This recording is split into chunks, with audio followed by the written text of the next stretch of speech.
Je suis née en 1904 et c'est en 1954 que j'ai rencontré Vouga en allant l'écouter. J'avais donc 50 ans, j'avais tout un cycle de vie terminé. Et évidemment, ne connaissant pas l'astrologie, je ne voyais rien, mais je pressentais depuis longtemps que ma vie avait un autre sens que celui que je menais. Mais totalement sans aucune idée préconçue. J'ai eu une enfance en Belgique, dans un couvent belge au moment de la guerre, avant la guerre naturellement. Après, je me suis mariée, j'ai épousé un officier, j'ai été en Allemagne, j'ai été au Maroc très longtemps. Je ne cherchais pas tellement. J'étais élevée d'une manière très religieuse, donc je n'avais pas de raison de chercher. Les choses me paraissaient très simples comme ça. Et puis ensuite, elles me sont parues de plus en plus claires, de plus en plus simples. Et ce que j'essaie, c'est de faire comprendre combien elles sont simples. Mais enfin, évidemment, j'ai tout de même travaillé 30 ans pour en arriver là.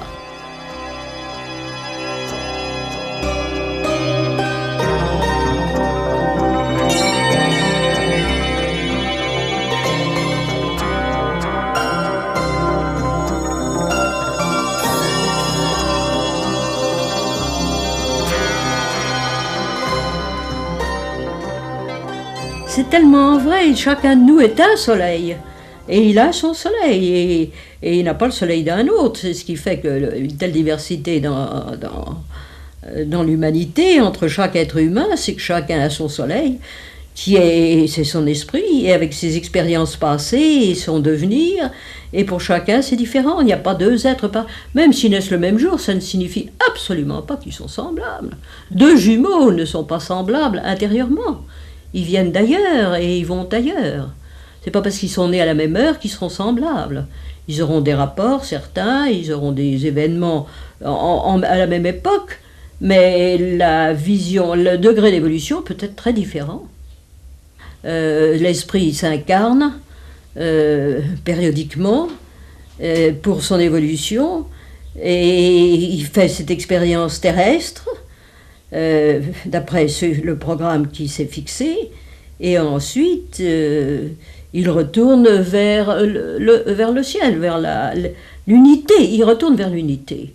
La descente sur la terre, c'est la descente dans la diversité, dans la multiplicité, et le retour vers le ciel, c'est le retour vers l'unité. La mort, ce n'est pas autre chose la fin d'un passage. Nous sommes tous là présents sur cette terre pour cette expérience. Nous nous sommes retrouvés par des liens spirituels et autres aussi. Mais enfin, ce qui importe, c'est vraiment le degré d'évolution, et les gens se réunissent entre eux. D'ailleurs, il y a une très belle conférence de Charles Vouga sur la famille spirituelle. Nous faisons partie d'une famille spirituelle. Donc, il y a des raisons du programme de l'incarnation, dont nous parlerons plus tard, qui vous fait naître à un certain moment avec certains aspects planétaires, certaines situations astronomiques et certains aspects entre ces planètes du ciel qui sont les énergies qui vont vous mouvoir tout au long de la vie.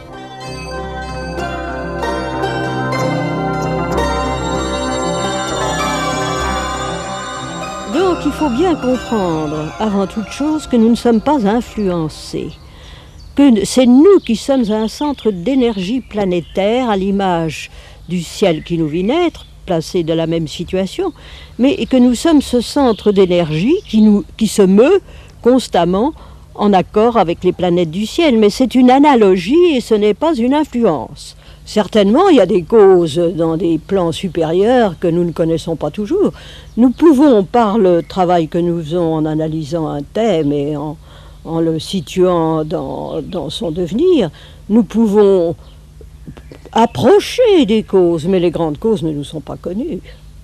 Elles sont dans un monde supérieur où tout s'organise et s'ordonnance. Et je dirais s'ordonnance.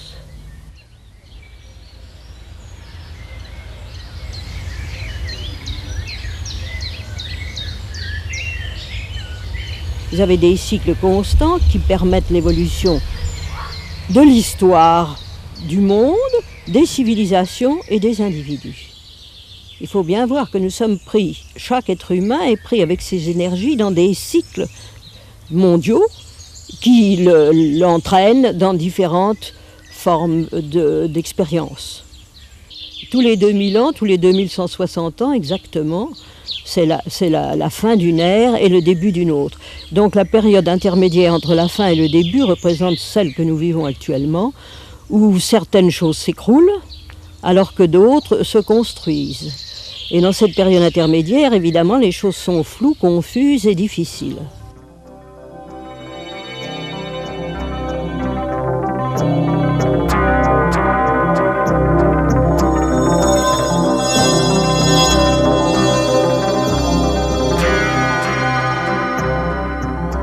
Ce que je trouve aujourd'hui, c'est que l'astrologie est beaucoup trop fixée, n'est-ce pas? Et nous arrivons à la fin d'un temps où tout évolue et où il faut que l'être humain ait conscience de ce qui se passe et dans le monde et en lui. Et ça, c'est très important, parce que c'est le seul moyen pour lui de pouvoir s'adapter. Alexis Carrel disait que la plus grande faculté d'un être humain était la faculté d'adaptation. Et c'est plus vrai que jamais. Il l'a dit avant, en cette époque, mais c'est la vérité la plus vraie. On ne peut pas séparer le physique du spirituel, on ne peut pas séparer le plan de la terre du plan du ciel. Et que c'est là où l'astrologie pêchait, c'est qu'elle était devenue purement événementielle, qu'on n'en demandait pas plus à l'astrologue de vous dire ce que l'on devait faire et sans chercher à comprendre plus haut et plus loin. Or, notre vie n'est pas du tout, elle est sur la terre, mais elle inclut des plans très différents et des plans spirituels très forts auxquels l'homme doit se rallier de plus en plus.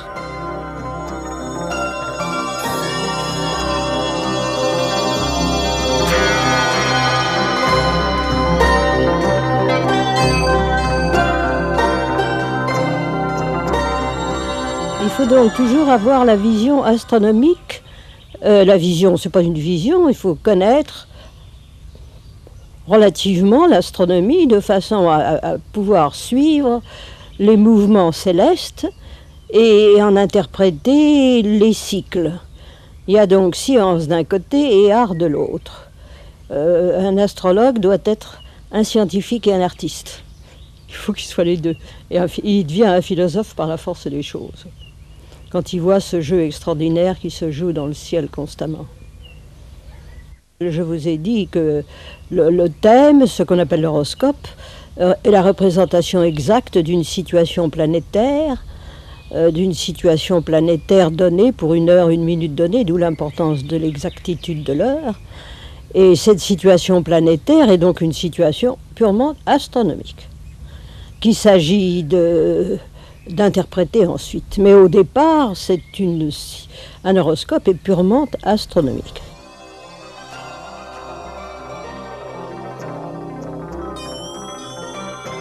Le soleil, c'est l'être solaire, et l'ascendant, c'est le moment qu'il a choisi pour s'incarner. C'est la personnalité, alors, c'est l'individu. C'est l'individualité, et c'est la personnalité qui est l'ascendant en fonction de l'heure de naissance. Et le soleil est son être éternel qui vient, remonte, revient, repart, et en transportant avec lui l'intelligence, l'amour et sa sensibilité.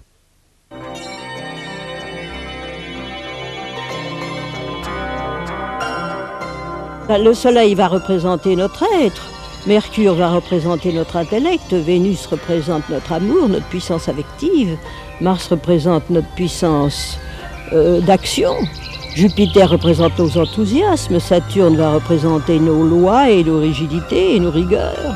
Uranus dans le ciel représente et votre génie et votre degré d'évolution et tout ce que vous avez déjà appris.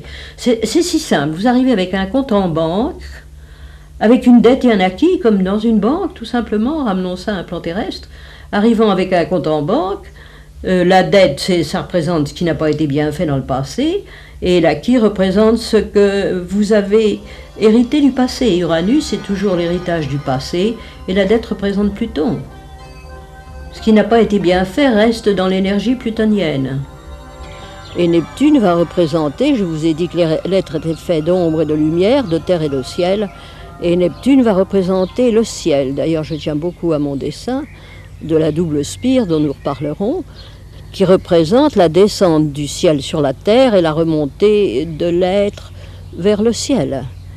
C'est un mouvement perpétuel et qu'on peut vérifier en chacun de nous d'ailleurs. Quand il y a des aspects de Neptune, mon Dieu, il se sent irradié de lumière, que ce soit la musique, la peinture ou la foi et la prière. Ce sont les deux faces opposées d'une même énergie qui, dans le signe des Poissons, a donné sa pleine expression, étant donné que le signe des Poissons est lui-même un signe de double, de départ, de commencement et de fin.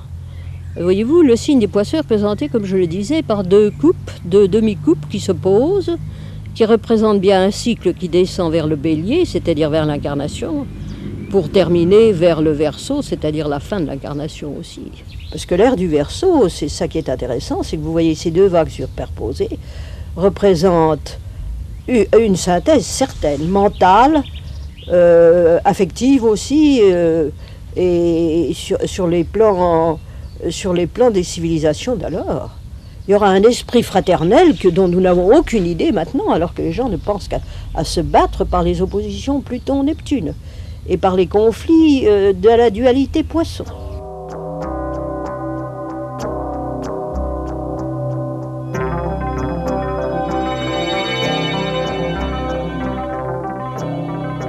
Je vais donc vous parler de Charles Vouga, puisqu'en somme il est au départ de toute cette pensée astrologique qui s'approche et qui exprime l'arrivée de cette ère du Verseau vers lequel nous nous dirigeons tous. Charles Vouga fut un astrologue américain. Son père était suisse et sa mère anglaise, mais il naquit à New York en 1889. Il resta peu de temps et revint en Suisse chez son père et vivre dans la famille suisse, sa mère anglaise étant retournée en Angleterre. Il vécut donc toute sa jeunesse et toute son enfance dans un milieu suisse très strict, très puritain et très religieux aussi, dans une certaine mesure, et qui correspondait admirablement à sa nature parce qu'il était surtout occupé de tous ses points de vue spirituels. Il cherchait donc sa voie. Et persuadé qu'en Amérique il la trouverait mieux qu'en Suisse, il partit comme professeur en Amérique de façon à contacter de plus près la théosophie et tout le mouvement d'Alice Bailey qui à ce moment-là était très florissant en Amérique. Le voilà donc là-bas, cherchant sa voie, comme je vous disais, mais qui un beau jour la trouve, par hasard, si ce mot avait un sens quelconque, par la suite d'un orage. Cet orage l'incite à se mettre à l'abri, il cherche la maison la plus proche, il voit au chapiteau inscrit école d'astrologie, il se dit bon, le principal c'est de me mettre à l'abri. Il entre donc là, comme il était d'esprit très curieux, il écoute, et tout en écoutant, ça lui semble de plus en plus intéressant, et à la fin de l'orage et de la conférence, il se dit, mais je crois bien que j'ai trouvé là ma voie, et c'est ainsi qu'il partit vers l'étude de l'astrologie, à laquelle au départ il ne pensait absolument pas.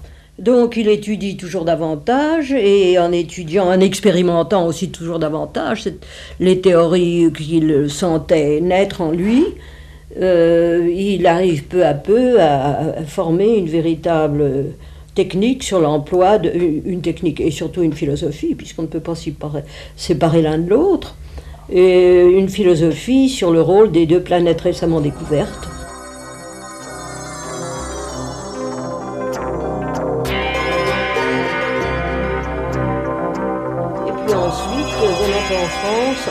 Retournant en Suisse chez lui, et venant en France donner des cours et des conférences qui pendant 20 ans eurent un grand succès et furent très suivis à Paris.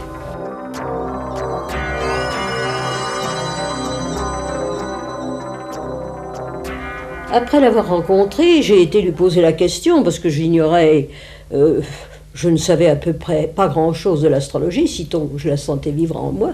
Mais j'ai été lui demander s'il pensait que j'étais capable d'en faire, parce que J'étais vraiment bien innocente. Et il me dit, vous, je lui dis ce que j'aimerais faire, c'est de l'astrologie médicale. Il me dit, écoutez, ce que vous êtes appelé à faire, c'est à instruire et à former des jeunes. J'avoue que ça me paraissait un peu dément, le mot n'est pas juste, mais enfin, un peu difficile, étant donné que je ne savais rien moi-même. Et alors là, j'ai travaillé avec lui pendant qu'il était à Paris, avec les cours qu'il donnait à Paris, et lui-même perfectionnant sans cesse, allant donner des cours en Angleterre également, où je l'accompagnais, à Londres, à Bruxelles, où je l'ai accompagné, et en Suisse, où il avait tout un cercle autour de lui qui le suivait.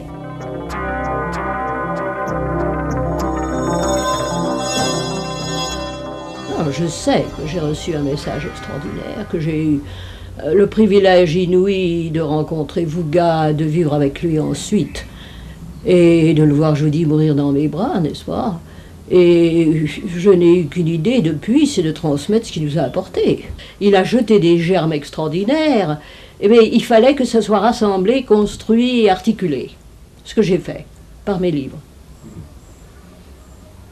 Il savait d'ailleurs, en venant en France, qu'il trouverait quelqu'un pour le continuer, et il s'est trouvé que c'est moi, que c'était moi. Je n'en ai pas eu du tout le sentiment tout de suite au départ, j'ai trouvé extraordinaire, je me suis dit, mon Dieu, enfin, c'est un homme comme je désirais avoir, c'est ce que je désirais recevoir. Alors là, j'ai travaillé énormément pour pouvoir apprendre et continuer, mais j'ai le sentiment très net, ce qui est juste d'ailleurs, c'est pas du tout pour me vanter, mais qu'il lui fallait quelqu'un qui construise ce qu'il a apporté, voyez-vous. Et j'étais là pour ça.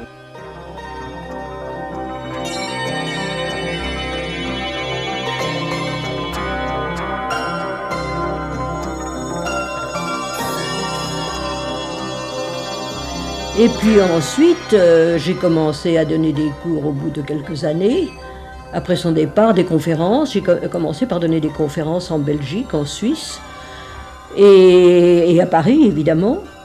Et puis les cours ont amené de nouvelles personnalités qui ont voulu être formées et auxquelles j'ai enseigné. Tout ça a fait un enchaînement qui va tout naturellement, n'est-ce pas? Je n'ai jamais demandé à quelqu'un de venir suivre mes cours et j'ai jamais mis d'annonce pour quoi que ce soit. Il faut que les gens viennent à moi. Je suis le soleil, il faut que les autres soleils viennent. Mais en vérité, j'ai toujours eu des jeunes autour de moi et je me sens beaucoup plus attirée vers les jeunes et leur éveil à la vie et leur éveil à la connaissance.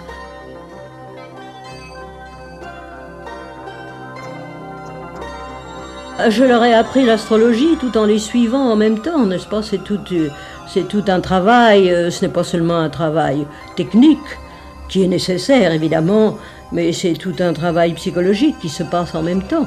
Plus ils s'ouvrent à l'astrologie, plus ils se développent eux-mêmes et plus ils se comprennent et comprennent les autres.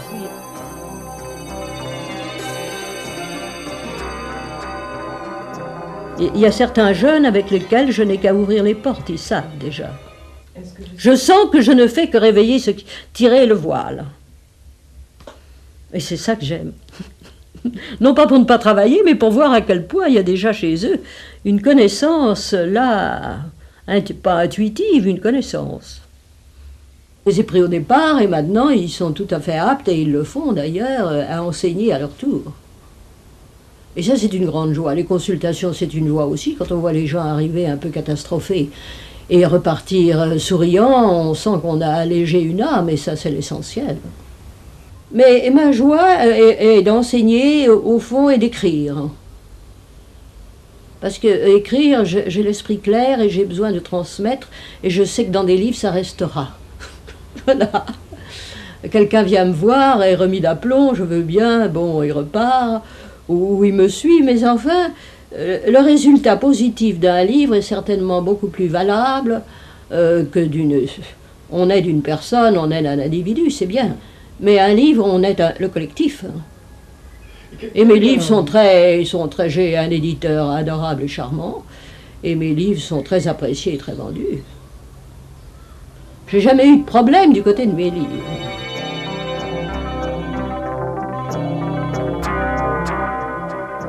Les éditions du Rocher se sont ouvertes avec mon premier livre, Comment comprendre votre horoscope. Et ensuite, mes livres, j'ai continué donc à écrire, chaque fois que je sentais la nécessité d'apporter quelque chose de nouveau.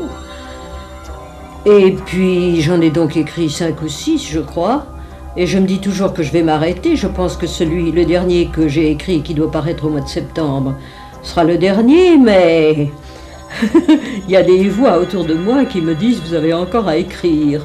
Bon, je trouve que j'ai dit le principal de ce que j'avais à dire, mais enfin, on n'a jamais fini. Mais j'ai vraiment beaucoup de plaisir à écrire. Je me mets dans la retraite, dans un endroit à l'abri des grands courants, je mets de la musique et j'écris. Et pour moi, c'est vraiment une très grande satisfaction. J'ai de la joie à écrire.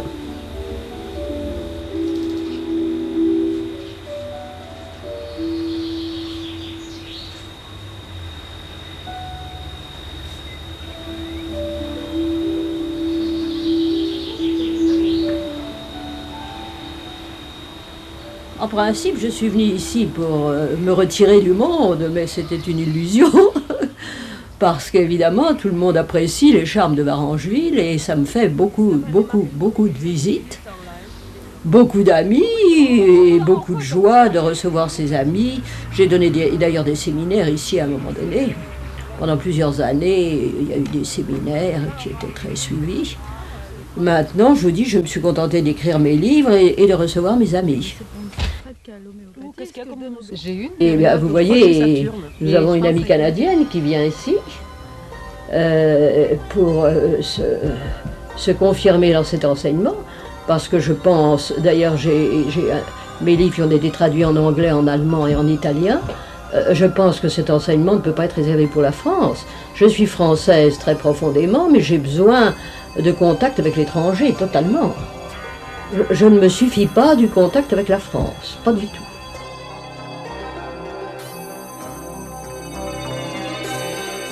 J'ai pas pu rester en Amérique, on m'avait demandé de rester en Amérique en me disant « Oh, Mrs. Holley, you make plenty of money », oui, vous ferez plein d'argent, n'est-ce pas? Et ça n'a pas été un motif suffisant pour me faire rester là-bas. Il y a des moments où je le regrette. De ne pas avoir fait plenty of money? Non, oh non, pas du tout. Mais de ne pas être resté davantage en Amérique pour leur avoir communiqué davantage ce que je pense. Plenty of money, oui, je veux bien, mais enfin, c'est pas le but de ma vie. J'ai fait un article sur Challenger en Amérique parce que je me suis toujours beaucoup intéressée au pays. Et que je m'intéresse aux hommes politiques aussi, donc à la politique. Vu sous l'angle astrologique, et je vous assure que je passe de très bons moments, ils ne s'en doutent pas. Il faut bien avoir un peu de joie quand même dans ce métier. Le problème de Mitterrand, c'est qu'il faut qu'il le fasse. Ah bah lui, il ne peut pas faire autrement. Voilà. Pas la France non plus, et puis c'est très bien, je crois qu'on arrive vraiment à une bascule quelque part de ce fonctionnement plutonien. Jusqu'en 89-90. Voilà, mais encore oui, quelques années, bon, c'est très bien. Oui, mais il y a sous-jacent le petit sextième, ça. Il faut avoir l'esprit pas fixé sur des pensées, je dis même pas négatives, enfin des pensées fortes, parce qu'il y a ce sextile exact. Il ne faut jamais retirer de son esprit l'ensemble des aspects.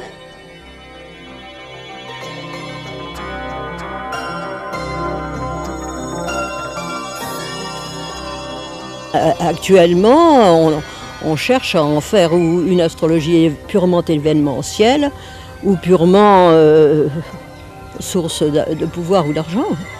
C'est là où c'est pas bon. C'est pas l'astrologie qui n'est pas bonne, c'est la manière de l'employer, le but dans lequel on l'emploie. J'ai horreur du mot négatif, j'ai horreur du mot fatalisme, mais enfin, il y a un programme. Et où est la liberté alors? Ça, j'ai entendu ça à chacune de mes conférences. Mes conférences, je me souviens des premières conférences que je donnais à Bruxelles, ça se terminait toujours par cette question. Où est la liberté? La liberté, elle est intérieure en vous. Vis-à-vis de c'est la connaissance. La liberté, c'est la connaissance. Vous êtes désidentifié, il y a des conférences de Vouga merveilleuses justement sur ce sujet de la désidentification. Du moment que vous vous identifiez à une situation, vous en souffrez 3 fois plus. Mais à partir du moment où vous vous dites, elle fait partie de mon expérience et de mon programme, l'action n'est plus du tout la même sur vous. C'est ça la liberté. C'est de prendre des distances et de comprendre. Et le hasard? Oh bah alors ça n'existe pas. Ça, quand j'entends le mot hasard, moi je réagis fortement. Parce que le hasard est la méconnaissance des lois. Quand on vous dit enfin que des gens se marient, qui vous disent je l'ai rencontré par hasard, alors je ris doucement, je me suis dit ils sont jeunes encore, quoi. Ils ont encore beaucoup de choses à apprendre.